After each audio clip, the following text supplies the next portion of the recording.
Kamusta mga tol? Share ko lang sa inyo ang Triskelion Basketball Day nung Saturday. So, nagpunta tayo sa Tibagan Community Chapter para tumulong sa pag-open ng kanilang project na magpaliga sa kanilang lugar. Then, after nila mag-set up, nag-decide muna silang na maglaro.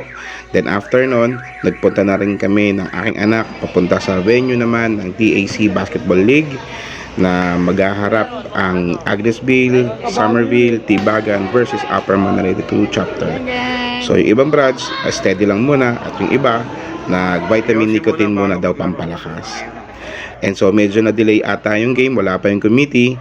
So feature muna natin itong mga kalapate sa Phase 4B. Ang gaganda at ang lalaki ng mga yan. So sila waiting din sa committee. Joke lang. So, ayun nga, while waiting for the committee, dumating na rin ang Upper Manalete 2. May dala silang bola at unfortunately, yung team namin wala. Kaya, yan, tingin-tingin lang muna sila. Then, the moment of truth came in, dumating na ang committee at nag-start na po ang basketball. Yan na po, magpapa-jump ball na yan si Rep at noong mga oras na yan, mukhang alam na natin ang kahihinatnan ng larong ito. Diyan pa lang nagkaroon na kagad kami ng turnover.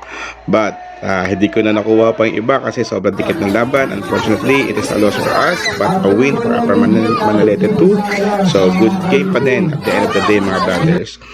Successful din ang event ng Tibagan Community Chapter. Nag-enjoy mga bata. Kaya good job kayo lahat kay Daddy P. Salute mga tol.